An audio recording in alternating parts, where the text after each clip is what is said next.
नमस्कार, आप देख रहे हैं न्यूज वॉच इंडिया। मैं हूं सुजीत सिंह। आपका स्वागत है आज की पॉलिटिक्स में। आज बात होगी काशी से दिल्ली तक चल रहे धर्मयुद्ध की। ज्ञानवापी से शुरू हुई विवाद की आंच अब आगरा और मथुरा होते हुए दिल्ली तक पहुंच चुकी है। सुप्रीम कोर्ट ने ज्ञानवापी मामले की सुनवाई वाराणसी जिला कोर्ट को सौंप दी थी, जिस पर सुनवाई करते हुए जिला जज ने दोनों पक्षों से सर्वे से संबंधित आपत्तियां मांगी है। अब इस मामले की सुनवाई 26 मई को होगी। दूसरी तरफ हिंदू पक्ष के कुतुब मीनार पर दावे पर भी साकेत कोर्ट में सुनवाई हुई है। दिल्ली के साकेत कोर्ट में यह सुनवाई हुई। हिंदू पक्ष के दावे के खिलाफ एएसआई ने तमाम दलीलें दी और हिंदू पक्ष को कुतुब मीनार के मस्जिद में पूजा ना करने देने की मांग की। इस मामले की सुनवाई 9 जून को होगी और हो सकता है कि उसी दिन कोर्ट अपना फैसला भी सुना दे। लेकिन सवाल यही उठता है कि क्या इन मामलों में तमाम दलीलों, प्रमाणों और कानून को ही आधार बनाया जाएगा या फिर फैसला सुनाते वक्त आस्था पर भी विचार किया जाएगा? ऐसे ही सवालों का जवाब ढूंढने की कोशिश करेंगे हमारे इस खास कार्यक्रम में। और इस चर्चा में हमारे साथ तमाम मेहमान जुड़ेंगे। लेकिन कुतुब मीनार से जुड़ा हुआ विवाद क्या है, आज सुनवाई में क्या चीजें हुई, आइए देखते हैं हमारे इस खास रिपोर्ट में।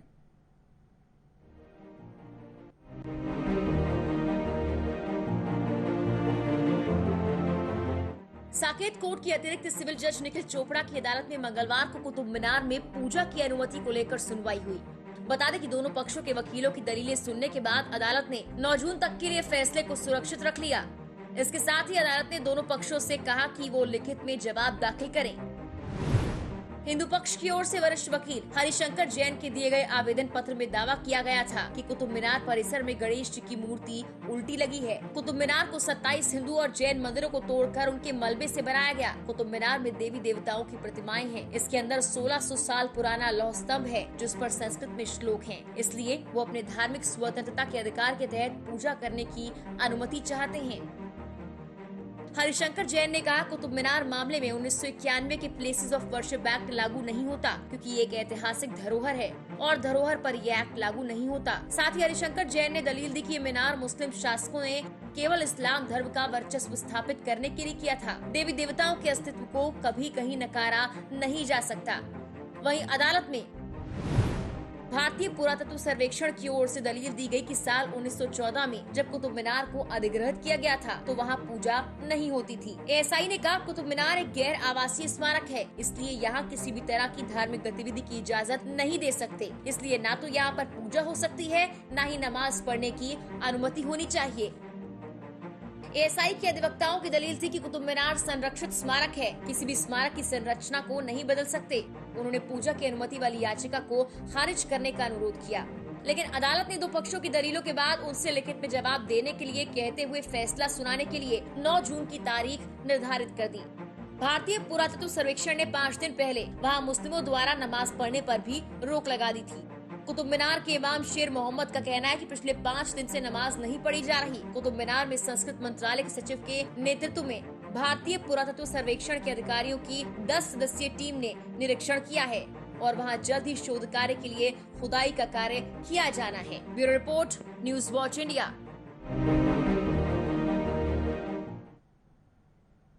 तो आपने सुना साकेत कोर्ट में आज क्या हुआ। कुतुब मीनार के विवाद पे क्या क्या दलीलें दी, क्या हिंदू पक्ष की तरफ से दलील दी गई, क्या एएसआई ने दलील दी। लेकिन उधर काशी में भी हलचल थी, पूरे दिन हलचल रही और सबकी निगाहें इस बात पे टिकी थी कि वाराणसी कोर्ट के जो जिला जज हैं वो क्या फैसला सुनाते हैं ज्ञानवापी मामले में, क्योंकि आज वहां सुनवाई होनी थी। ज्ञानवापी मुद्दे पे सुप्रीम कोर्ट ने जो निर्देश दिए थे उसके मुताबिक सुनवाई होनी थी। तो आज दिन भर सुनवाई के दौरान क्या क्या चीजें आई, देखिए हमारे इस खास रिपोर्ट में। मंगलवार को ज्ञानवापी मामले में हुई सुनवाई के बाद जिला अदालत के जज डॉक्टर ए.के. विश्वेश ने आदेश दिया है कि श्रृंगार गौरी मस्जिद परिसर के हुए कोर्ट कमिश्नर की सर्वे रिपोर्ट पर दोनों पक्ष अपने अपने लिखित जवाब दे सकते हैं। इसके साथ ही मुस्लिम पक्ष 1 सप्ताह के अंदर अपनी आपत्ति कोर्ट में दे सकते हैं। अदालत ने अगली सुनवाई के लिए 26 मई की तारीख निर्धारित की है। इसके अलावा हिंदू पक्ष के अधिवक्ताओं ने अदालत से कोर्ट कमिश्नर की सर्वे रिपोर्ट की प्रति सर्वे के दौरान की गई फोटोग्राफी और फोटो को उपलब्ध कराने की मांग की है, जिसको स्वीकार करते हुए अदालत ने दोनों पक्षों के अधिवक्ताओं को सर्वे रिपोर्ट की प्रति सर्वे के दौरान की गई फोटोग्राफी फोटो सीडी में देने के आदेश जारी किए हैं। हिंदू पक्ष के अधिवक्ता विष्णु शंकर जैन का कहना है कि 26 मई को अदालत में मुस्लिम पक्ष की अर्जी पर सुनवाई होगी। इसके साथ ही इस केस से जुड़ी 4 दूसरी प्रार्थना पत्रों पर भी विचार किया जा सकता है। इन प्रार्थना पत्रों में हिंदू सेना का प्रार्थना पत्र भी शामिल है, जिसमें कहा गया है कि वाराणसी काशी की नगरी है, इसलिए मस्जिद को कहीं और शिफ्ट कर दिया जाएगा।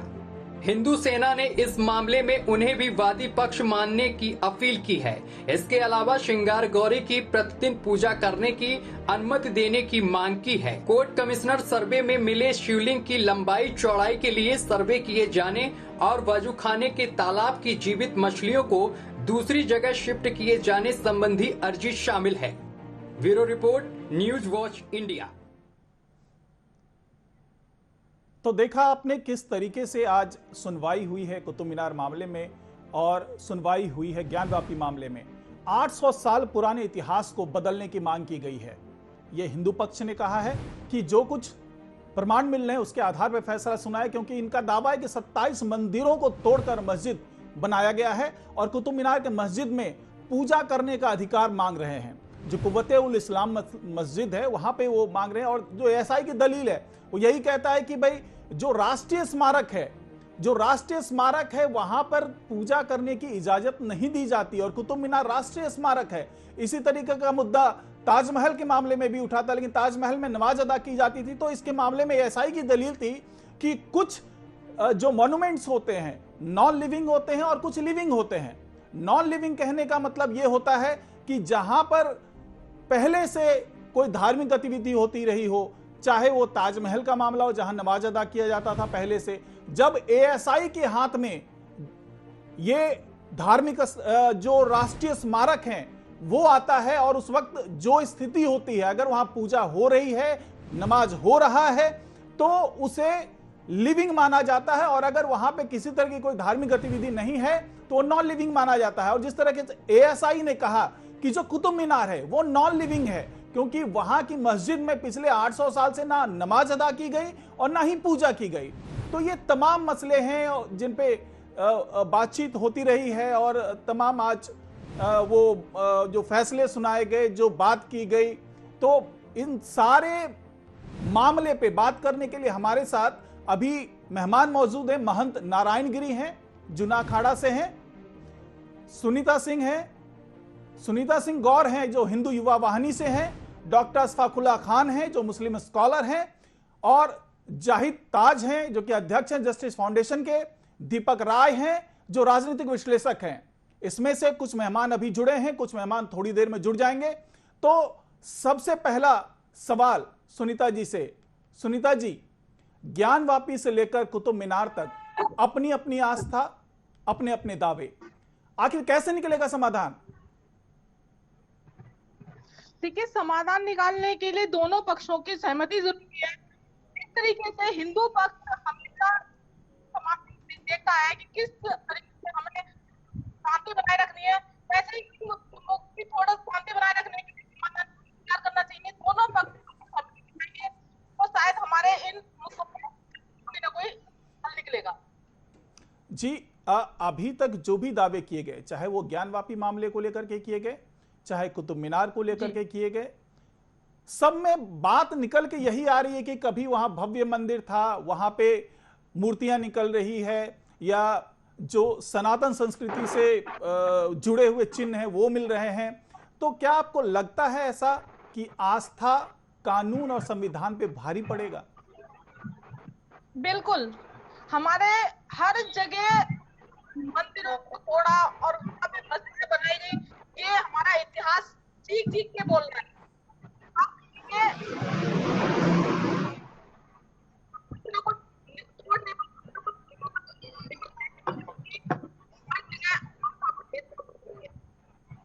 आपकी आवाज मैं सही से सुन नहीं पा रहा हूं। खैर मैं फिर जुड़ूंगा आपके साथ, आपसे मैं फिर आपकी तरफ आऊंगा। लेकिन अब हमारे साथ डॉक्टर सफीउल्लाह खान भी जुड़े हुए हैं, मैं उनसे उनकी प्रतिक्रिया जानूंगा कि किस तरीके से समाधान निकलेगा।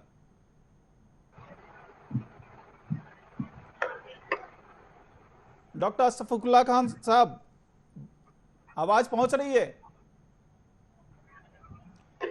लगता है उन तक आवाज नहीं पहुंच पा रही है, तो जाहिद ताज का हम रुख करेंगे। जाहिद ताज जी, सुन पा रहे हैं? जाहिद ताज जी, आवाज कैसे आएगी? लगता है इन तक भी हम नहीं पहुंच पा रहे। दीपक राय जी, आप सुन पा रहे हैं? दीपक राय जी, खैर मेरी आवाज शायद मेरे मेहमानों तक नहीं पहुंच पा रही है, इस पे हम चर्चा जारी रख रहे हैं। एक बार फिर हम रुख करेंगे कि आज क्या क्या दलीलें दी गई, एएसआई की तरफ से क्या दलील दी गई, हिंदू पक्ष की तरफ से क्या दलील दी गई। केंद्र में कुतुब मीनार था, कुतुब मीनार को लेकर के तमाम चर्चाएं हुई। दिल्ली के साकेत कोर्ट में जब दावे किए गए हिंदू पक्ष की तरफ से कि वहां पे 27 मंदिरों को तोड़कर, जो कि जैन मंदिर भी थे, हिंदू मंदिर भी थे, उन्हें तोड़ करके वहां पे कुव्वते इस्लाम मस्जिद का निर्माण किया गया और वहां पे पूजा का अधिकार मिलना चाहिए।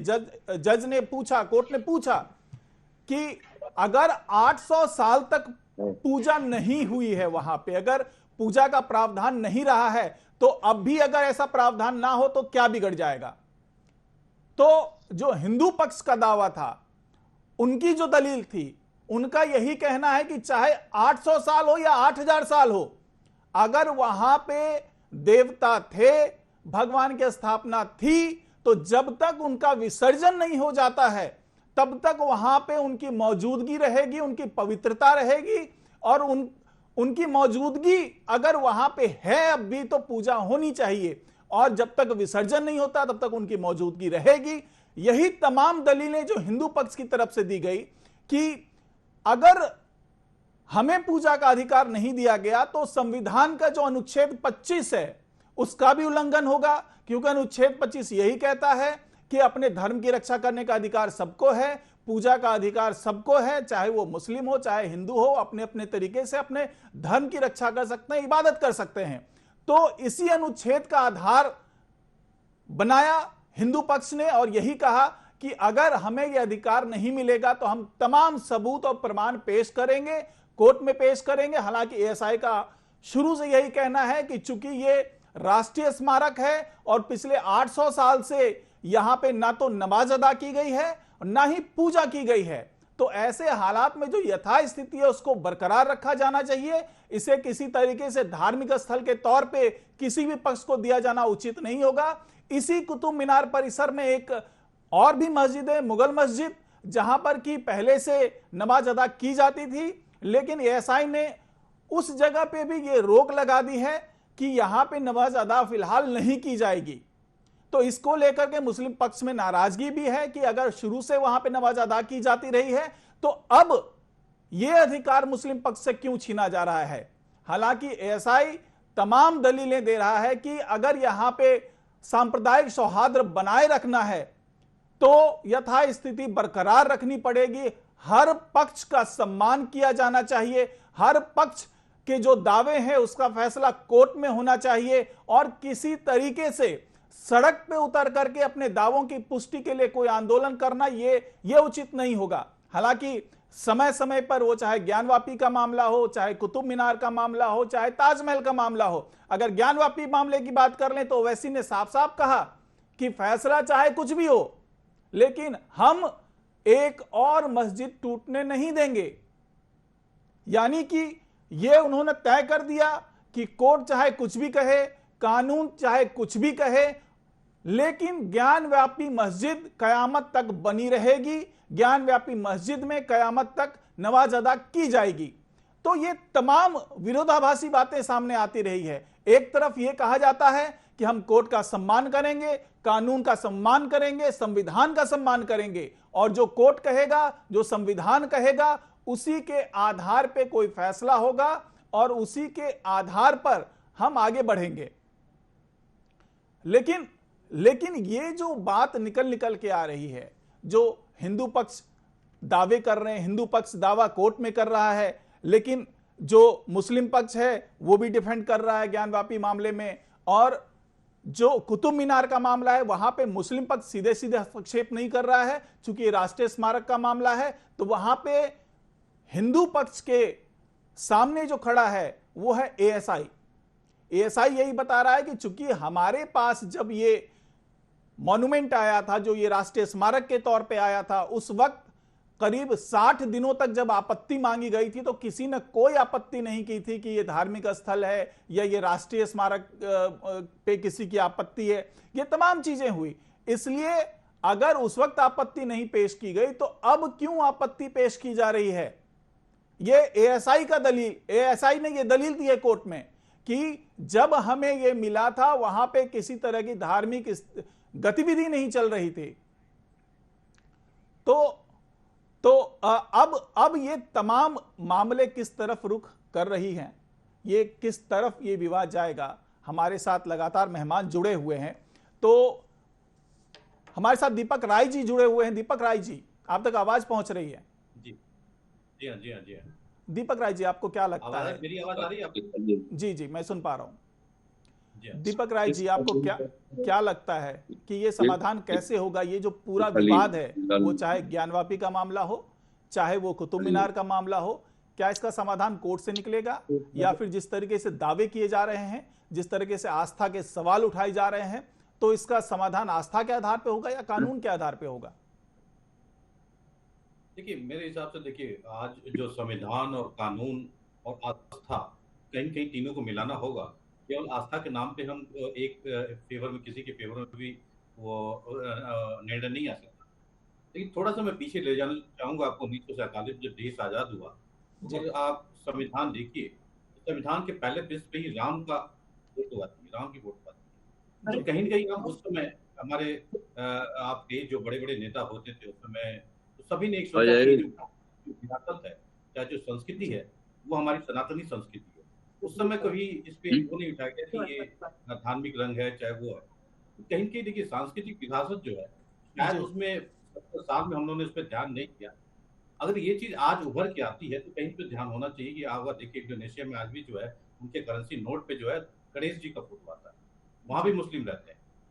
तो कहीं कहीं ये विरासत से जुड़ी चीजें हैं, इसमें जो है थोड़ा सा दृष्टिकोण बड़ा होना चाहिए। और जहां तक देखिए, जहां तक इतिहास की संरक्षित किस्म, जैसे आप कुतुब मीनार लीजिए, जामा मस्जिद लीजिए, ताजमहल लीजिए, तो वहां पे तो कम से कम यह है, जितनी चाहे नमाज हो चाहे पूजा हो, नहीं, एक हमारे इतिहास की धरोहर है, तो उस पर ऐसी चीजें नहीं होनी चाहिए। जहां तक आप काशी और मथुरा और यहाँ पे आपका अयोध्या की बात है, ये साइंटिफिकली प्रूव्ड है। इतिहास ने किया, एएसआई ने किया, और लोगों ने भी किया। वहां पे प्रूव्ड है कि अयोध्या में राम का जन्म हुआ, मथुरा में कृष्ण का जन्म हुआ, और काशी में जो है शंकर जी का वो है, एक नगरी का है।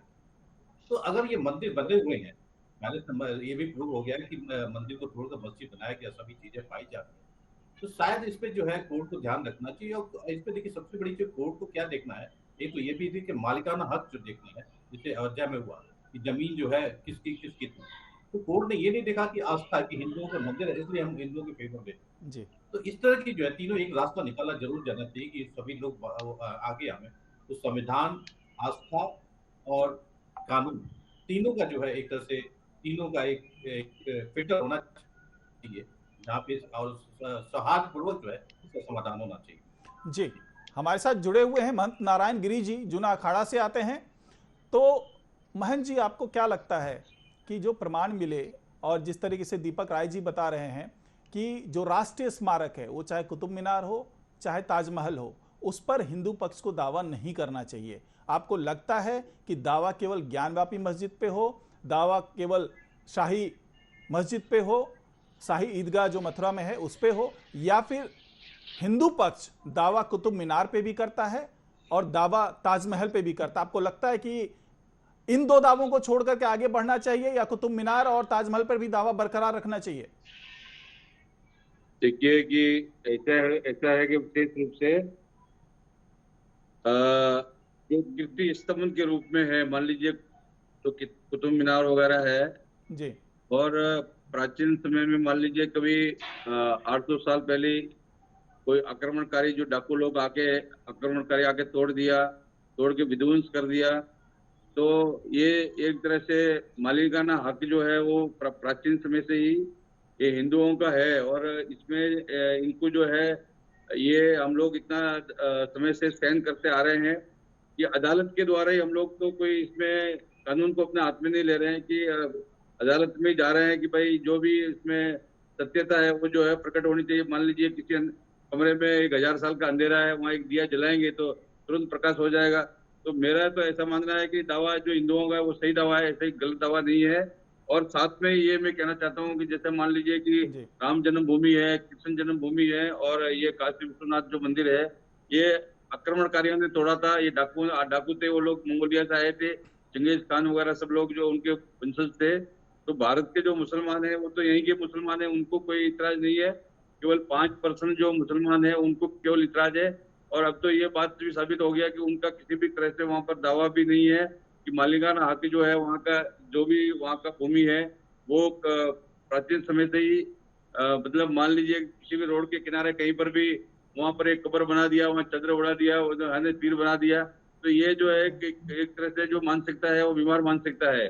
और ये मैं इस बात मानता हूँ कि जो भी हमारे स्मृति चिन्ह है और जो भी हमारे कीर्ति स्तंभ है और जो भी हमारी परंपरा से जो वस्तुएं है जिसमें हिंदुओं का आस्था जुड़ा हुआ है, तो निश्चित रूप से उनका हम अदालत से कोर्ट से मांग करके वहाँ भी सर्वे टीम गई है, वो जांच किया है, वो क्या है क्या नहीं, अभी अपना 26 तारीख को और उसमें निर्णय आने वाला है। तो बहुत सारा विषय है कि जिसमें कि शांति व्यवस्था बना के रखना है, लेकिन तो सभी लोगों को मिलके रखना है। और जैसे आपने माननीय अपने डिप्टी जी बोल रहे हैं कि भाई वो दावा नहीं करना चाहिए, कि दावा क्यों नहीं करना चाहिए, जो हमारा वस्तु है उस पर दावा हमें जरूर करना चाहिए। जी महेंद्र जी, अब सवाल यहाँ ये उठता है, जो कोर्ट ने भी कहा कि अगर वहां पे 800 साल से पूजा नहीं हुई तो अब आगे भी नहीं होगी, तो क्या दिक्कत है? नहीं, देखिए कि ऐसा होता है कि कहीं पर भी मान लीजिए कि कोई पूजा नहीं हुआ है तो अभी जो जगह पर पूजा होता था ये अगर साबित हो जाए तो पूजा होने में क्या इतराज है, आपको ये बताइए। अगर ये साबित हो जाता है अदालत के द्वारा, हम तो अदालत से ही जा रहे हैं, भाई कोर्ट में जा रहे हैं। अभी जो है अश्विनी उपाध्याय जी ने भी जो है सुप्रीम कोर्ट में जनहित याचिका दायर किया है, इनका सभी का ताजमहल को लेकर, कुतुब मीनार को लेकर भी किया है, और भारत के ऐसे ही बहुत सारे जो है 30,000 मंदिरों को लेकर भी किया है। दक्षिण भारत में जो बहुत प्राचीन मंदिर है जो कि उनके ऊपर भी किया है। तो ये जो है वो अदालत से ही तो हम लोग मांग कर रहे हैं कि सुप्रीम कोर्ट, हाई कोर्ट, ये जो है जो भारत का संविधान है उसमें हमें विश्वास है और उसके द्वारा ही हमें जो है समाधान उसमें मिलेगा। और इसमें जो है मैं कहता हूँ कि आप 1000 साल पूजा नहीं किया है तो अब दोबारा पूजा हो तो उसमें इतराज किसको नहीं होना चाहिए। पूजा होने में क्या इतराज है? जी अशफाकुल्ला खान साहब हमारे साथ जुड़े हुए हैं। अशफाकुल्ला साहब, सर सुन पा रहे हैं? अशफाकुल्ला साहब सुन पा रहे हैं?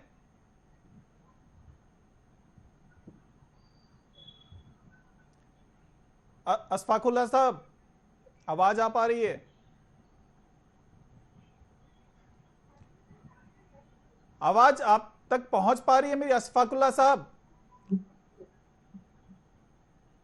शायद आप सुन नहीं पा रहे हैं मुझे।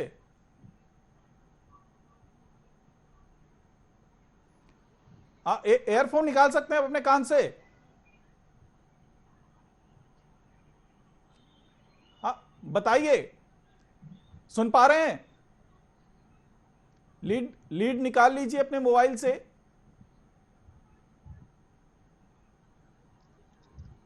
खैर मेरी आवाज पहुंच तो रही है क्योंकि मेरे कहने पे इन्होंने कान से ईपी तो निकाल दी, लेकिन जो दूसरी बातें हैं जो मैं जानना चाह रहा हूं उस पे या तो तवज्जो नहीं देना चाहते या सुनना नहीं चाह रहे। खैर ये तमाम चीजें आगे बढ़ते हैं इस पूरी बहस में। मेरे साथ जुड़ी हुई है सुनीता सिंह गौर। सुनीता जी, ये बताइए, दीपक जी हमारे साथ राजनीतिक विश्लेषक हैं, उनका ये मानना है कि हिंदू की आस्था जहां से जुड़ी हुई है, वो चाहे काशी का मामला हो, चाहे मथुरा का मामला हो, चाहे बाबरी मस्जिद का था जहां पे कि अब एक समाधान हो चुका है, वहां पे भव्य राम मंदिर का निर्माण किया जा रहा है। लेकिन जब बात काशी और मथुरा की है तो वहां पे सॉफ्ट कॉर्नर है, क्योंकि एक जगह पे श्री कृष्ण जन्मभूमि है, एक जगह बाबा भोले का निवास स्थान है। लेकिन जो कुतुब मीनार का मामला है, जो ताजमहल का मामला है, फिलहाल अगर हम केवल कुतुब मीनार की बात करें तो ये मानना है, जो राजनीतिक विश्लेषक हैं हमारे, उनका यही मानना है कि इस पे दावा इस तरीके से नहीं किया जाना चाहिए, क्योंकि राष्ट्रीय स्मारक है और राष्ट्रीय स्मारक की अपनी गरिमा होती है, इसे किसी धर्म विशेष के साथ नहीं जोड़ना चाहिए। आपको क्या लगता है? देखिए, राष्ट्रीय स्मारक है मगर हमारी आस्था के साथ हुआ है, तो बिल्कुल दावा करना चाहिए और अपनी चीज का अधिकार जमाना, कोई इसमें बुराई नहीं है, ना कुछ हो रहा है। अपनी चीज का हम अपना अधिकार जमाते हैं, राष्ट्र को कोई प्रॉब्लम नहीं होनी चाहिए, चाहे धर्म की हो या किसी दूसरे की अधिकार जमाना हर किसी का व्यक्ति। सुन पा रही हैं? आपकी आवाज सुन पा रही हैं सुनीता जी? जी। तो जब ये कह दिया कोर्ट ने कि पिछले 800 साल में पूजा नहीं हुई, तो अब अचानक ऐसा क्या हो गया कि तमाम हिंदू पक्ष के लोग पूजा करने पर आमादा हैं? जब बात ज्ञानवापी मस्जिद की होती है, जब बात मथुरा की होती है, तभी ये मुद्दा उछल के सामने आता है। क्या इसे मौके की सियासत कहेंगे, या ऐसा लगता है कि बहती गंगा में हम भी हाथ धो लें, ऐसा कुछ है?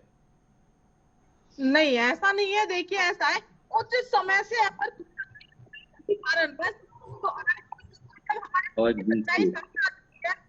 हमें पूजा अर्चना करने में कह रहे हैं कि हमें पूजा करने किसी और को सकती है जी, ठीक है। जब सबके साथ सरकार हमें निर्णय लेने दे।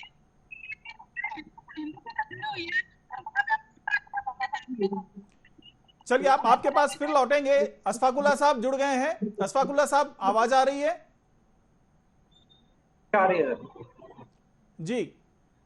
ज्ञानव्यापी मामले में तमाम दावे किए गए, तमाम बातें हुई, प्रमाण ढूंढे गए, वहां से सर्वे हुआ, वहां पे कई चीजें आई। अब मामला वहां से निकल करके कुतुब मीनार तक पहुंच चुका है। कुतुब मीनार में पिछले 800 साल से नमाज भी अदा नहीं की जा रही है। तो आपको ऐसा नहीं लगता कि मुस्लिम पक्ष खुद भी सद्भावना का परिचय दे, वो कहे कि अगर हिंदू पक्ष को इसमें तसल्ली मिलती है तो वो वहां पूजा कर ले? सर, मसला क्या है ना, मसला जो आ रहा है आज हमारे देश में, एक सोच ने अपने आप को इतना हावी कर लिया देश के लोगों पर, तबके पे, बड़े तबके पे, मुस्लिम विरोधी तबके जो है, आरएसएस की जो आइडियोलॉजी है।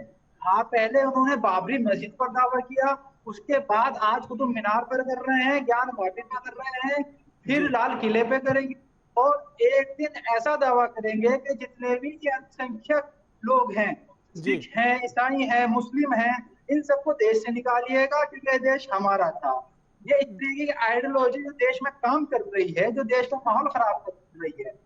वहां पर सदियों से नमाज हो रही थी, सदियों से नमाज चली आ रही थी। 1936 से लेकर और आज तक कोर्ट ने इनकी दरखास्तें रद्द करते हैं। ये कोर्ट कहा है कि नहीं, ऐसा नहीं होगा। और दूसरी बात, 1991 में जब पार्लियामेंट में प्रस्ताव पास हो गया कि जिस धर्म के पास जो चीज है वो यथास्थिति रहेगी, वो अपनी चीज पर कायम रहेंगे, तो मेरा मानना है कि बेफिजूल बातें की दरखास्तें कोर्ट में लग रही हैं कि सुनवाई की जाए, इस पे बहस की जाए, खामखाई की बातें और कुछ नहीं है।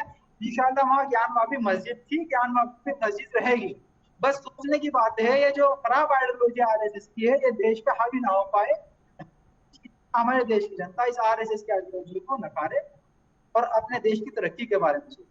तो ये यहाँ पे आरएसएस की आइडियोलॉजी कहाँ पे आ रही है? क्योंकि ज्ञानवापी की बात करें तो वहां पे 5 महिलाओं ने याचिका दी है। 5 महिलाओं में आरएसएस की आइडियोलॉजी कहाँ से आ गई, ये बात समझ से बाहर है। जब 5 महिलाओं ने याचिका दी, उसके बाद सुनवाई हुई, श्रृंगार गौरी का मामला था, अब वहां पे शिवलिंग मिलने की बात की जाने लगी। तो हर बार ऐसा क्यों लगता है कि अगर कोई आस्था के बल पे, कोई आस्था के वशीभूत होकर के अगर कोई कार्यवाही करवाता है या फिर वो चाहता है कि हमें पूजा का अधिकार मिले, श्रृंगार गौरी की पूजा का अधिकार मिले, तो उसमें सियासत क्यों दिखती है मुस्लिम पक्ष को? ऐसा क्यों लगता है कि पूरी जो सरकार है या जो सियासत है उसके खिलाफ है? अशफाकुल्लाह साहब, देखिए साहब, आस्था सिर्फ उस तबके की आस्था है जो एक तबका बड़ा तबका है, जो देश में एक आस्था है। आस्था मुसलमानों की नहीं है। आस्था अगर जो हमारी आस्था है, मैं कहता हूँ कि आज हिंदुस्तान मेरे बाप का है, क्योंकि जो पहले शख्स उतारे गए वो हिंदुस्तान में उतारे गए। तो दुनिया जब बनी तो दुनिया में आदम अलैहिस्सलाम आए, आदम अलैहिस्सलाम हिंदुस्तान में उतारे गए। तो आस्था की बात की जाए तो दीजिए मुझे हिंदुस्तान बनाइए, मुझे प्राइम मिनिस्टर हिंदुस्तान का। तब तो मेरी आस्था होगी कि प्राइम मिनिस्टर के मकान के नीचे सिद्धि साहब खुदवाई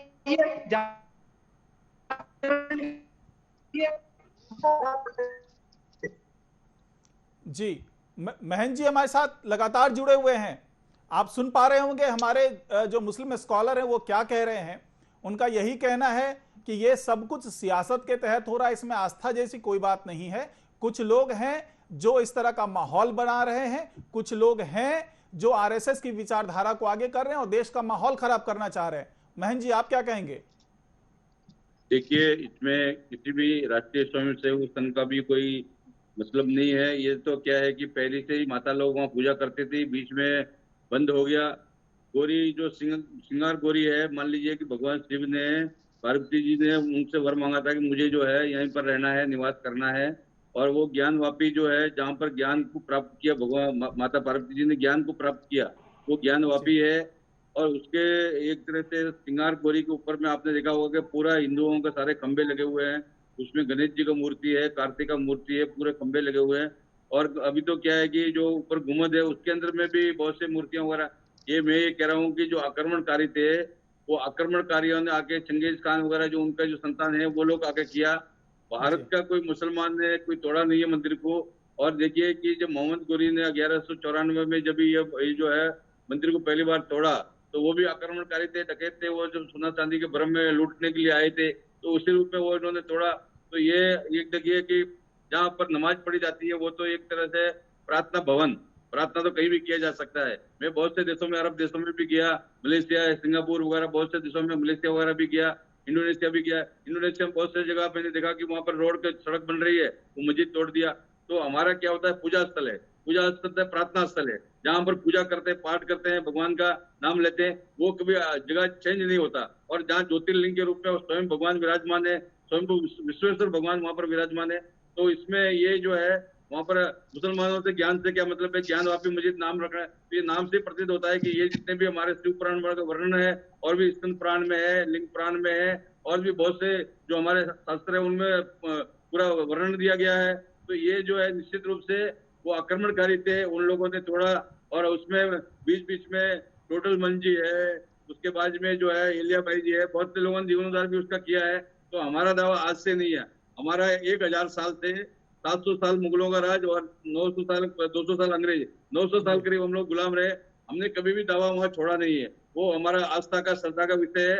और जहाँ प्रभु प्रकट हुए हैं वहाँ पूजा पाठ करते हैं, पूजा करते हैं, और वहाँ हमारी भावना जुड़ी हुई है। तो इसीलिए जैसे इनका मुसलमानों को मक्का मदीना है, और जो सरदार लोग है उनका जो है स्वर्ण मंदिर है, वैसे ही हमारे लिए जो है काशी विश्वनाथ हमारा श्रद्धा और भावना से जुड़ा हुआ है। इसीलिए जो है ये विषय नहीं है। ये तो कि इनको शांति व्यवस्था बनाना चाहते हैं ये लोग। चाहिए कि भाई अपना चंगेज खान के वंशज है, या फिर जो है कि बाबर के वंशज है। मूल जो भारत का मुसलमान है उनको कोई इसका इतराज नहीं है कि भाई ये जो है मंदिर जो बचा है उसमें कोई इसका इतराज नहीं होना चाहिए। जी सर, पहले तो मैं आपको बताता चलूं, चंगेज खान मंगोल था। चंगेज खान मंगोल था, और मंगोल हिंदुस्तान में मंगोलिया से आए वो लोग, भारत के थोड़ी मंगोलिया से आके जो है डाका डालने के लिए आए, आक्रमणकारी थे, मंगोलिया से आए। चंगेज खान मंगोलिया से आया, अकबर भी उनका संतान था, मोहम्मद गोरी भी उसका नाम था, औरंगजेब भी उनका संतान था। वो जो है उनके परंपरा से वही था। ये जो भारतीय मुसलमान है वो तो जो है पूरा तरह से बदले गए, जितने भी भारत के भूल गए। अब देखिए कहीं पर भी किसी जगह जाएंगे तो मुसलमान से जो हिंदू मुसलमान, हिंदुओं का नाम जो जुड़ा हुआ है मुसलमान में भी, तो वो तो भारत के मूल के मुसलमान है, और उनको भारत के प्रति आस्था है, विश्वास है। और वो कोई आक्रमणकारी थोड़ी थे, डाकू आए, लूटरों ने ये काम किया है। जी, अशफाकुल्लाह साहब बता रहे हैं जो डाकू उनके साथ थोड़ी रहोगे। बहन जी सुन लीजिए, अशफाकुल्लाह साहब कुछ बोल रहे हैं। हम लोग हमेशा भारत पर विश्वास करते हैं, अभी भी हम लोग कभी इतना सालों से अपने दावा कभी छोड़ा नहीं है। आज भी हम अदालत के द्वारा अदालत में जाके निवेदन किया, जो सर्वे वगैरह हुआ, दोनों एक साथ बोलेंगे तो किसी की समझ में कुछ नहीं आना है। सहनशील है और हमेशा से शांति से भारत के संविधान में विश्वास करना चाहता है और शांति से अपने देश में कार्य करना चाहता है। हमारे अंदर में कभी भी कोई ऐसी भावना नहीं है कि हम किसी भी प्रकार का आक्रमणकारी हो। ये हमेशा से आपके स्वभाव में हो सकता है वो आक्रमणकारी, हम लोग के स्वभाव में शांति, व्यवस्था और भारत के प्रति विश्वास, भारत माता के प्रति विश्वास और भारत के जो है संविधान के प्रति विश्वास, उसमें हम अपना विश्वास जारी करते हैं। और हमारा निष्ठा है, हमारी आस्था है कि वहाँ जो है आक्रमणकारियों ने जो तोड़ दिया था, फोड़ दिया था, बहन जी सुन लीजिए, खंडित कर दिया था, उसको दोबारा से हमें भी प्राप्त हुआ है, बाबा मिल गए हैं। ये हमें खुशी की बात है, हमारा सौभाग्य की बात है। इसलिए इन लोग को अपना पक्ष जो है छोटा है, जो शुक्ला जी वगैरह आगे भूमि के मालिक भी आगे, उन्होंने जो भूमि बोले इतना सालों से 1-1.5 साल से भूमि उनका, भूमि है उनका है, तो आपका दावा कहाँ से शुरू हो गया? आप कहीं पर जो किसी रोड के किनारे को खराब हो, कहीं पर जो है कोई एक मिनट के लिए सुन लीजिए। महन जी 1 मिनट के लिए सुन लीजिए, अशफाकुल्लाह साहब क्या कहना चाह रहे हैं। आप व्हाट्सएप यूनिवर्सिटी के जरिए ये ज्ञान आप जो फैला रहे हैं, व्हाट्सएप यूनिवर्सिटी के जरिए जो आप ज्ञान फैला रहे हैं, ये व्हाट्सएप यूनिवर्सिटी तक सीमित रखिएगा सर, मेरी आपसे गुजारिश हम कोई ज्ञान नहीं फैलाते हैं, हम लोग जो मूल की बातें, सिद्धांत की बातें वही बात बोलते हैं, और जो आपका जो शास्त्र में प्रमाण है वही बात बोलते हैं। अपना व्हाट्सएप चलाते हैं, वही जो है अपना फेसबुक चलाते हैं। हम लोग के जो है जो मूल चिंतन है, जो हमारे शास्त्रीय चिंतन है, जो हमारे वेदों में, पुराणों में, शास्त्रों में लिखा हुआ है, उसके ऊपर में हम चलते हैं। आप इस बात को मानते हैं कि जो है समाज करने का जगह जो है वो प्रार्थना का भवन हो सकता है, वो आस्था का, श्रद्धा का, विश्वास का बात नहीं है। हम लोग का जो भावना है वो श्रद्धा से है, विश्वास से है, और हमारा पूजा स्थल होता है, हमारे स्थल है, हमारा श्रद्धा है, भावना है, विश्वास है, जहाँ विश्वास है वहाँ प्रभु का वास होता है, प्रभु का जहाँ वास होता है, भगवान का वास होता है, वहाँ उपासना करते हैं, अब करते हैं दीपक जी की तरफ करते हैं। हम लोग थोड़ी देर के लिए दोनों ही शांत हो जाइए। प्रकार का हम लोग हमेशा से भारत में शांति व्यवस्था बना के रखते हैं। हम लोग भारत में कभी भी, हमारे यहाँ पर देखिए कि हमारे मंदिर के चारों तरफ यही है कि कोर्ट में भी ऐसा ही नजारा देखने को मिलता है। किसी को भी इतराज नहीं है। यही वजह है कि जो तमाम विवाद हैं बाहर आपसी रजामंदी से सुलझ पाते हैं और ना ही कोर्ट में कोई समाधान निकल पाता है। दिक्कत यही है कि कोई किसी को सुनने को तैयार नहीं है। किसी भी प्रकार का भारतीय मुसलमानों को इतराज नहीं है। वो तो चाहते हैं कि देश में शांति व्यवस्था में कृष्ण जन्मभूमि, राम जन्मभूमि का समाधान हो गया, कृष्ण जन्मभूमि और विश्वनाथ काशी विश्वनाथ का भी समाधान हो जाए। ये प्रत्येक मुसलमान की मन भावना है। मैं ये कहता हूँ, मैं रोज मुसलमानों से मिलता हूँ, ये इनके अंदर भावना है कि निश्चित रूप से वो अपनी भावनाओं को छोड़ना नहीं चाहते हैं। और आप जैसे लोग जो है विकृत मानसिकता वाले हैं, जो देश के अंदर में अशांति फैलाना चाहते हैं, सुन लीजिए, पाकिस्तान के समर्थक है, एक दूसरे की सुन लीजिए, जवाब हम बाद में ले लेंगे। देश को तोड़ना चाहते हैं, जो मानसिक रूप से जो है मानसिक रूप से विकृत हो चुके हैं, आपकी मानसिकता विकृत हो चुकी है, मानसिकता विकृत हो, आपकी मानसिकता को सुधारो, अपने जीवन में जो सुधार लाओ।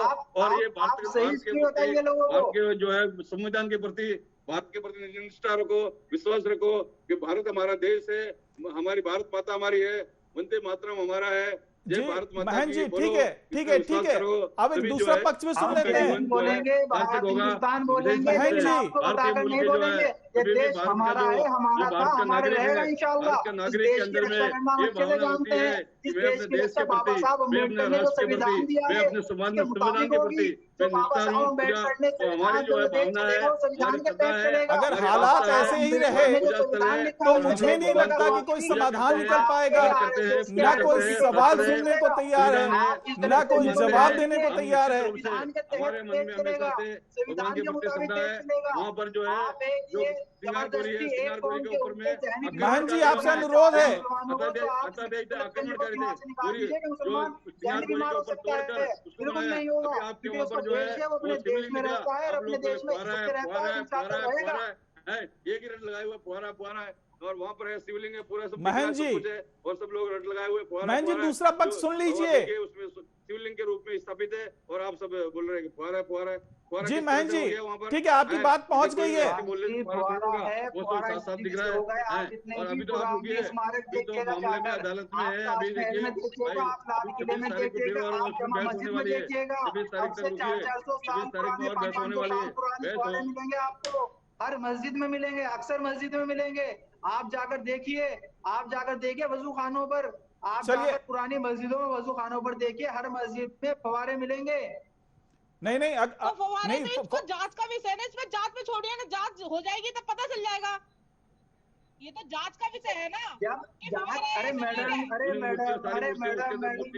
जांच 1936 से हो रही है, जांच 1936 से हो रही है, लेकिन 1936 से लेकर अब तक के अदालत ने साफ इनकार कर दिया था, अदालत ने साफ इनकार कर दिया था।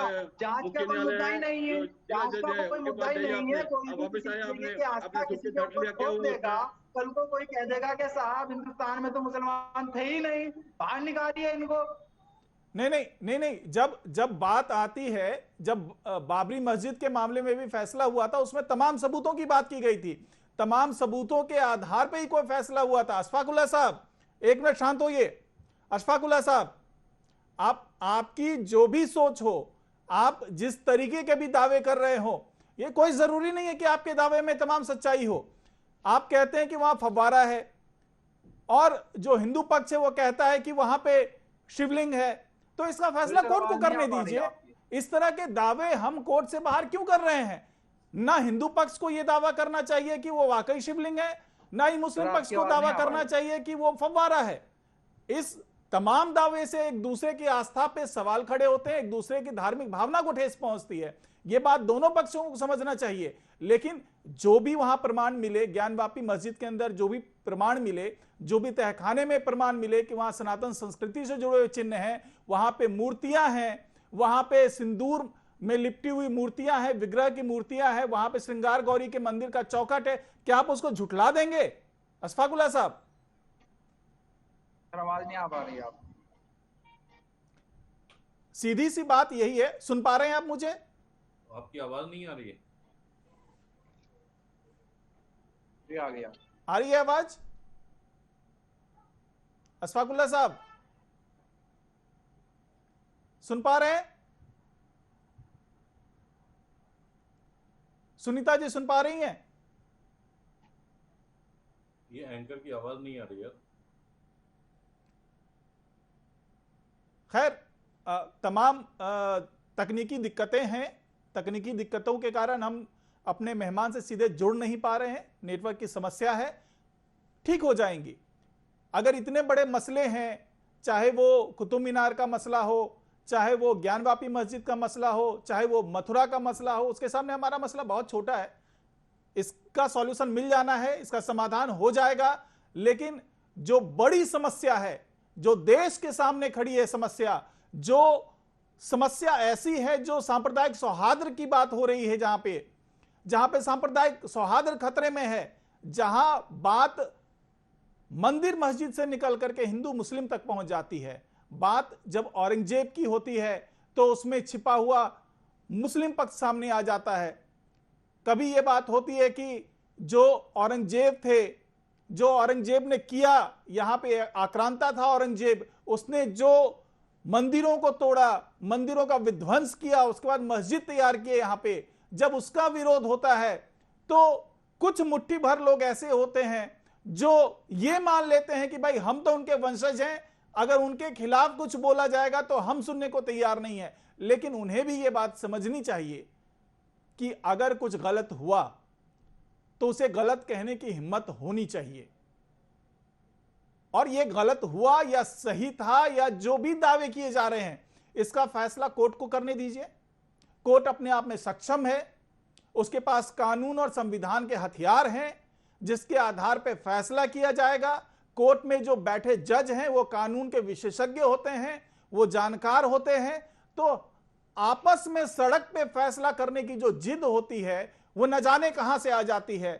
कभी हम गंगा जमनी तहजीब की बात करते हैं, कभी हम आपसी भाईचारे की बात करते हैं, कभी हम सांप्रदायिक सौहार्द की बात करते हैं, लेकिन जब कोई बड़ा मसला होता है, कोई बड़ा विवाद होता है, उस वक्त सारी दलीलें एक तरफ हो जाती है। जो भारतीय राजनीति करने वाले लोग होते हैं, भारत में जो राजनीति करने वाले लोग होते हैं, वो पता नहीं कहां से मौसमी मेढक की तरह सामने आते हैं और जो इन तमाम मतभेदों से, जो विवादों से, जो आपसी भाईचारा संकट में पड़ता है, जो आपसी मतभेद शुरू होते हैं, उस पे ऐसे जो राजनेता हैं वो अपनी सियासी रोटी सेकने में गुरेज नहीं करते। तो अगर इस तरीके से चलता रहा तो ये तमाम इन लोगों को भी सोचना पड़ेगा जो अपने अपने धर्म की रक्षा के लिए, तथाकथित तरीके से रक्षा के लिए सामने आते हैं, दलीलें दी जाती है। एक पक्ष कहता है कि ये प्रमाण है, ये सबूत है, यहां पे कोर्ट को इसे मानना चाहिए और इसे हमारे सुपुर्द कर देना चाहिए, जबकि एक दूसरा पक्ष सामने आ जाता है जो ये कहता है कि ये तमाम दलील मिथ्या हैं, ये तमाम प्रमाण झूठे हैं। तो जब इस तरह की बात आती है तो ये सोचना पड़ेगा कि तो इस बीच हमारे साथ एक बार फिर संपर्क स्थापित हो गया है, जैसे कि मुझे उम्मीद है कि संपर्क स्थापित हो गया। हमारे साथ 3 मेहमान अभी बने हुए हैं। अशफाकुल्लाह साहब मौजूद हैं, दीपक राय जी मौजूद हैं और सुनीता सिंह जी मौजूद हैं। उम्मीद है कि आप तीनों को मेरी आवाज पहुंच पा रही होगी।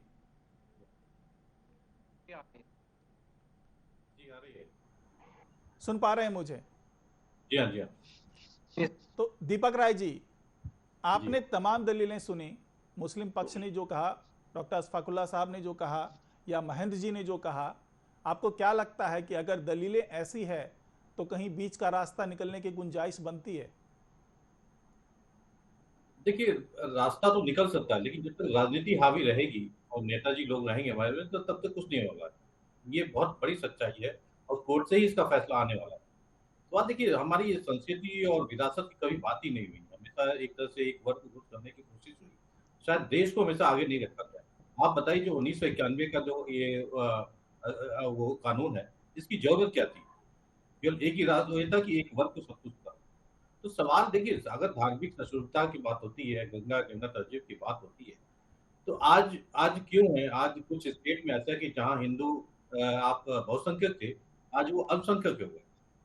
तो ये कहीं बात उठती, कहीं बात ये उठती। जब भी अल्पसंख्यक बात पे कुछ आती है तो कहते हैं नहीं, हिंदू धर्म जो है वो गलत कर रहा, और हमेशा संविधान का याद दिलाया जाता है, कानून का याद दिलाया जाता है। तो संविधान की रक्षा करना, देश की रक्षा सभी धर्मों का, एक तरह से सभी नागरिक का जो है कर्तव्य होता है। तो आप, जहां तक मैंने बोला कि ताजमहल और कुतुब मीनार पे जो है तो पूजा भी नहीं होनी चाहिए और नमाज भी नहीं होनी चाहिए, चाहे जामा मस्जिद भी हो। अगर धार्मिक ऐतिहासिक आपका एक वो विरासत है, एक इमारत है, उसमें तो ये सब पब्लिक चीजें उसमें अलाउ नहीं करना चाहिए, या धार्मिक आयोजन हो चाहे वो। तो मैंने दोनों पक्ष की बात कही थी, केवल हिंदू की बात नहीं की कि आज हिंदू के अलाउ किया जाए। मैंने कहा था कि नमाज भी रोकी जानी चाहिए। वो धार्मिक वो स्थल नहीं है, वो पूरे देश का एक मतलब एक बहुत बड़े गर्व की बात होती है। इतनी बड़ा, चाहे कुतुब मीनार हो, चाहे जामा मस्जिद हो, चाहे ताजमहल, तो उसमें धार्मिक रंग देने की कोशिश ही नहीं होनी, नमाज भी वहां नहीं अलाउ होना चाहिए। तो देखिए, अगर आप काशी हाउस की बात कीजिए तो यहाँ पे तो एक ऐतिहासिक सत्य है और वैज्ञानिक भी सत्य है। तो इसमें कहीं न कहीं जो है एक अगर रास्ता निकले कि दूसरा पक्ष जो आगे आवे, कहे कि नहीं, हम यहाँ पे चीजें हैं इसलिए हम छोड़ सकते हैं इसको, ये जो है एक तरह से बहुत बड़ा मिसाल होगा। तो शायद ये चीज होनी चाहिए। कोर्ट से तो मामला है ही है, कोर्ट में भी जाएगा। अगर ऐतिहासिक सच सामने आते हैं तो कोर्ट भी मजबूर होगा एक तरह से करने। लेकिन आगे देखना कि क्या कोर्ट क्या फैसला भी वो पूछना चाहिए। लेकिन जहां तक बार बार अब दूसरा पक्ष मुसलमान ये कहते हैं कि नहीं, हमारे साथ गलत हो रहा है, तो कभी भी ऐसा हिंदू, देखिए हमारी सनातनी संस्कृति ऐसे हो ही नहीं सकती। अगर वो होता है कि नहीं, हम आपको दबा के काम कर रहे हैं, तब तो आप कह सकते थे कि नहीं, हम कोर्ट को नहीं मानते, हम जाके फिर वहां आंदोलन करेंगे, ये करेंगे, वो करेंगे। लेकिन जब भी है तो हमेशा कानून के रास्ते, कानून को अपनाया जाता है, कानून के रास्ते जो है, कानून का दरवाजा खटखटाया जाता है, तभी उसकी हम हिस्से की मांग करते हैं। तो उस पर भी कहीं न कहीं जो है दूसरे वर्ग को आगे आना चाहिए कि देश की एकता। और केवल देखिए, आप ये कहिए कि केवल ये मुद्दों को छोड़कर महंगाई कम हो जाएगी, बेरोजगारी खत्म हो जाएगी, ये मैं नहीं मानता। ये सभी मुद्दे बराबर है। महंगाई भी बहुत बड़ा मुद्दा है, जिस बात होनी चाहिए, बेरोजगारी पे भी बात होना चाहिए, लेकिन देश की विरासत संस्कृति पर भी बात जरूर होनी चाहिए। अगर आप बात कीजिए कन्वर्जन पे, धर्मांतर पर क्यों नहीं बातें होती? कभी ये नहीं कहा गया कि मुसलमान को हिंदू बनाया गया, क्रिश्चियन को हिंदू बनाया। हमेशा हिंदू को क्रिश्चियन बना दिया, का हिंदू मुसलमान बना दिया। ये चीज गलत नहीं है, जिसमें बात होनी चाहिए तो सभी बोलते हैं, जी सभी बात होनी चाहिए। जी अशफाकुल्लाह साहब, हमेशा ऐसा क्यों लगता है? वो मुस्लिम पक्ष कई बार बात करते करते, आप भी जो अभी बहस कर रहे थे उसमें ऐसा क्यों लगता है कि मुस्लिमों को दबाया जा रहा है, मुसलमानों को दबाया जा रहा है और उनके मर्जी के मुताबिक जबरदस्ती कुछ उन पे थोपा जा रहा है? ऐसा क्यों लगता है? देखिए साहब, आपके सामने प्रमाण है। आप मुझे वो बता दीजिए कि जिस मंदिर पर या किसी के भी मजहब के ऊपर किसी मुस्लिम समुदाय ने अपना हक जमाया हो, आजादी के बाद किसी मुस्लिम ने कहा हो कि फला मंदिर हमारा है, ये फला मंदिर हमें दीजिए, ये फला मंदिर हमें दीजिए, मतलब जो आजादी से पहले हुआ उसे भूल जाया जाए, आपका यही कहना है कि आजादी से पहले जो कुछ हुआ वो सब सही, लेकिन अगर आजादी के बाद अगर कोई अपने दावे कर रहा है कि यहां पे कभी भव्य मंदिर हुआ करता था इसलिए हमें वापस दिया जाए, वो गलत हो जाता है? ऐसा क्यों होता है? देखिए साहब, आजादी के पहले क्या था क्या नहीं था सबको मालूम है। 400 साल पुरानी, 800 साल पुरानी चीज आप उठा के ला रहे हैं कि इससे पहले हमारा ये था, उससे पहले हमारा ये था, तो मैं फिर बात को दोहरा रहा हूँ। अगर जो ऐसी आस्था की बात है तो उस आस्था के आधार पर हमारी आस्था ये है कि हजरत आदम अलैहिस्सलाम दुनिया में जो पहले शख्स आए, पहला आदमी आए, वो हिंदुस्तान में आए, और हिंदुस्तान में आए तो हमारे अगर नबी हिंदुस्तान में आए, पहला शख्स अगर हिंदुस्तान में आए तो प्रॉपर्टी उसकी है, तो दीजिए मुझे प्रॉपर्टी। वो आप जिनकी बात कर रहे हैं कि वो हिंदुस्तान में आए, वो कब आए? हम अगर जो आप 800 साल पुराने की बात कर रहे हैं तो उससे पुरानी भी बात जाइए ना, आप शुरुआत करिए, आप शुरुआत करिए दुनिया की। दुनिया कहाँ से आई, किस तरीके से आई? तो हमारी आस्था तो ये है कि हमारा बाप हज़रत आदम अलैहिस्सलाम जो दुनिया के बाप थे, जो सबसे पहले आए, वो हमारे थे, तो हमें दीजिए हिंदुस्तान। देखिए, लेकिन जब देखिए एक तर्क होता है, कुतर्क होता है। यहाँ तर्क की बात कीजिए, कुतर्क की बात मत कीजिए। मैं सर अपनी बात पूरी कर लूं। हमने अंग्रेजों से देश छुड़ाया, अंग्रेजों से देश छुड़ाने के बाद जिन्ना ने कॉल किया कि आओ अपना मुल्क बनाओ, लेकिन हमने उसका बाइकाट किया। हमने बाइकाट करने के बाद हिंदू धर्म को अपना बड़ा भाई कहा कि नहीं, हम अपने बड़े भाई के साथ रहेंगे। हम बाइकाट करते हैं एक मुस्लिम देश का, हम अपने देश में, ये हमारा वतन है, हम इस वतन में रहेंगे और अपने बड़े भाई के साथ रहेंगे। लेकिन ऐसा नहीं है। अब क्या हो रहा है, उस हमारे बीच जहर घोला जा रहा है एक आइडियोलॉजी के तहत, कुछ ना कुछ मुद्दा लाकर। बाबरी मस्जिद दे दी गई, बाबरी मस्जिद किस आधार पर दे दी गई थी? आस्था के आधार पर फैसला आ गया। लेकिन मुस्लिम पक्ष ने उसका स्वागत किया, सुप्रीम कोर्ट का स्वागत किया, कहा कि कोई बात नहीं, जो सुप्रीम कोर्ट ने तय किया वो मान्य है। लेकिन अब हर मस्जिद पे, हर स्मारक पे, हर चीज पे बार बार कोई ना कोई कुछ भी दावा ठोक देगा, हम इनको दे देंगे क्या? ऐसा नहीं होगा सर। ठीक है सुनीता जी बताइए। जी सुनीता जी,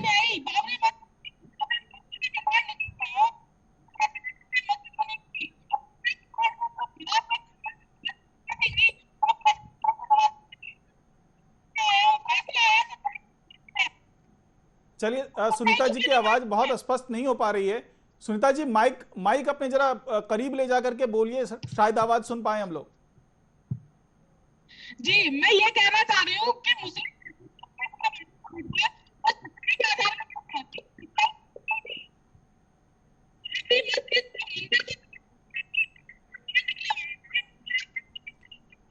चलिए आवाज हम तक बहुत अच्छे तरीके से नहीं पहुंच पा रही है। बात यही अशफाकुल्लाह साहब, जिस तरह की बात करते हैं कि हम यहां पे रहे, स्वागत था, धर्मनिरपेक्ष राष्ट्र है, स्वागत है, हिंदू हो, मुस्लिम हो, सिख हो, ईसाई हो, जैन हो, पारसी हो, तमाम धर्मों के लोग हैं, किन्हीं के साथ यहां पे संविधान किसी के साथ पक्षपात करने की इजाजत नहीं देता है। तो ये बार बार मुस्लिम पक्ष को ये साबित करने की जरूरत क्यों पड़ जाती है कि भाई हम भी यहां हैं और हमारे साथ भेदभाव? संविधान है, कुछ लोग बोलेंगे आपको, लेकिन आप किसे मानते हैं?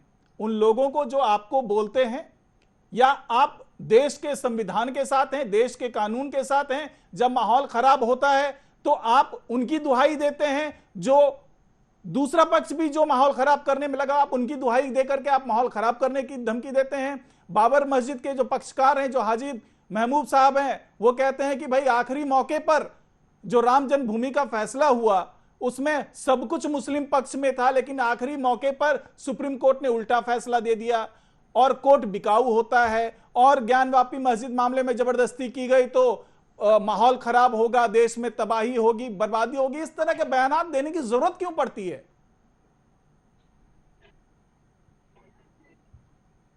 जी अशफाकुल्लाह साहब। देखिए सर, मैं आपको जी जी आवाज आ रही है सर? जी हाँ, बिल्कुल सुन पा रहा हूं, बताइए।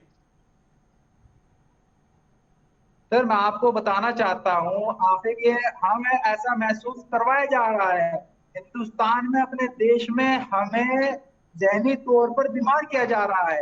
आज एक दाढ़ी टोपी वाला, कुर्ते पजामा वाला शख्स सफर नहीं कर सकता, उसको इबारत की नजरों से देखा जाता है, मॉब लिंचिंग की जाती है। आप मॉब लिंचिंग के केस उठा के देखिए, किस आधार पर की गई, उसके पहनावे के आधार पर की गई, उसके खाने के आधार पर की गई। नहीं, इस बात से मैं सहमत नहीं हूं, इस बात से सहमत नहीं हूं। मॉब लिंचिंग का मुद्दा भी वही लोग उठाते हैं जो सियासत कर रहे हैं, जो आपके बीच भी मौजूद हैं, दूसरे पक्ष के बीच भी मौजूद हैं। जब एक हिंदू को घेर के मारा जाता है, जब उसकी हत्या की जाती है, तो वो एक व्यक्ति की हत्या होती है। जब उसी मॉब के बीच में वो वजह कुछ भी हो, आपसी रंजिश हो, कुछ भी होता, अगर वो मुस्लिम की बात आती है तो वो मॉब लिंचिंग हो जाता है। ये आपस की सियासत है और इससे ज्यादा कुछ भी नहीं है। अगर ऐसे सियासतदानों के इशारे पे आप नाचेंगे तो हमेशा खुद को ये महसूस करेंगे कि आप असुरक्षित हैं। इसलिए ये आपका तर्क मुझे कहीं से भी गले में उतरता हुआ नजर नहीं आ रहा। सर आप ये देखिएगा, आप देखिएगा कि मुसलमान ने हमेशा अपना रहबर, अपना रहनुमा किसी मुस्लिम को नहीं माना। वो किसी भी स्टेट का सीएम हो, सीएम चाहे मायावती हो, चाहे अखिलेश यादव हो, चाहे कांग्रेस हो, वो हिंदू ही है, वो मुसलमान नहीं है। चाहे अरविंद केजरीवाल हो, वो हिंदू ही है, मुसलमान नहीं है। मुसलमान हमेशा उनको रहबर मानता है, अपना सियासी जिसको पसंद है। लेकिन कभी उसने ये नहीं कहा कि हमें भी कोई सीएम बनाइए, हमें भी किसी स्टेट का सीएम बनाइए साहब। नहीं, हमने कहा कि कोई भी मुसलमान हो वो हमेशा एक हिंदू की रहनुमाई पसंद करता है कि न मुस्लिम समाज की। आप देखिएगा उत्तर प्रदेश में ओवैसी साहब आए, ओवैसी साहब की जमानतें जब्त हो गई। क्यों? उन्होंने मुसलमानों को कहा आइए एक झंडे के नीचे आइए, लेकिन मुसलमानों ने नकार दिया उनको। मुसलमानों ने किसको पसंद किया? अखिलेश यादव को। कौन है? खैर वो वजह क्या थी? एक संगठन मुसलमानों को ना कोई विधायक। अशफाकुल्लाह साहब, ये क्या वजह थी? क्यों आप एक ओवैसी के साथ नहीं गए? ये इसके पीछे की वजह सबको पता है, इसलिए इस पे बहस ना हो तो ज्यादा बढ़िया है। दीपक राय जी, आखिरी प्रतिक्रिया आपसे जानना चाहूंगा। जी देखिए, सबसे बड़ी चीज है आजकल कहीं न कहीं मैं ये नहीं कहूंगा कि 100% मुस्लिम की बात है, लेकिन अगर देखा जाए तो 90% जो मुस्लिम है, सबसे बड़ी चीज जब तक वो एज ए मुस्लिम सोचेंगे तो शायद कहेंगे हर जगह उनको हिंदुस्तान में मालूम नहीं। जब तक एज ए मतलब भारतीय देखेंगे, अगर आप थोड़ा सा दृष्टिकोण बढ़ाइए, एज ए भारतीय अपने मानिए, तो आप देखिए कहीं कहीं जो है आपको बहुत अच्छा लगेगा। देखिए हर नजरिए को आप मुस्लिम के नजरिए से देखिएगा तो वही गलत होता है। अगर आप सही देखिए, आप सड़क पर नमाज होती है उसको क्या आप सही ठहराते हैं? आप जितनी सामाजिक बुराइयां हैं उसके अगेंस्ट कोई गवर्नमेंट इनिशिएटिव लेती, कानून बना दी, तो वो गलत हो जाता है। तो सबसे बड़ी चीज है कि आज जो है सामाजिक आर्थिक जो समस्या है, तो आज भारतीय आप देखिए उसको कोशिश करने की सही कीजिए, तो कोई दिक्कत ही नहीं है। जब तक एज ए मुस्लिम आप देखेंगे हर समस्या को, तो तब कहीं की दिक्कत आएगी, शायद वो देश से आप जुड़ भी नहीं पा रहे हैं। तो आज उसी वजह से आज ये प्रॉब्लम हो रही है। खैर चलिए, तमाम मेहमानों का शुक्रिया, तमाम मेहमानों को मैं धन्यवाद देना चाहूंगा, इस बहस में हमारे साथ जुड़े रहे। और जो तमाम बहस हुई, फैसला कुछ भी नहीं हुआ, जो नहीं होना था। सवाल तमाम थे, सवाल पूछे गए, उम्मीद थी कि कोई जवाब मिलेगा, कोई समाधान निकलेगा, आपसी बात होगी, क्योंकि कई बार मीडिया एक मध्यस्थ की भूमिका निभा रहा होता है, और जब मीडिया के मंच पे इस तरह की बहस होती है तो किसी न किसी समाधान की गुंजाइश बनती है। अक्सर कई मामलों में ऐसा देखा गया है, लेकिन इस मामले में ऐसा नहीं हो पा रहा है। तमाम मीडिया के लोग मध्यस्थ की भूमिका में आना चाहते हैं, कोई ऐसा समाधान ढूंढना चाहते हैं जिस समाधान से ये जो जटिल एक मुद्दा बना हुआ है, ये जो जटिल बातें चल रही हैं, जो जटिल समस्या बनी हुई है, उसका कोई समाधान हो पाए। लेकिन हालात वहीं के वहीं। खैर, बहस आगे भी जारी रहेगी। यह मुद्दा अभी इतनी जल्दी ठंडा नहीं होने वाला है, ये समस्या इतनी जल्दी खत्म नहीं होने वाली है। बहस आगे भी होंगी, इस तरह के कार्यक्रम आगे भी होंगे, लेकिन फिलहाल इस कार्यक्रम में मुझे इजाजत दीजिए। इस कार्यक्रम में फिलहाल इतना ही। खबरों के लिए लगातार आप जुड़े रहिए। हमारे चैनल के माध्यम से आप देश विदेश की खबरें देख सकते हैं। न्यूज वॉच इंडिया के माध्यम से आप देश विदेश की खबरें देख सकते हैं। और मुझे दीजिए इजाजत। नमस्कार।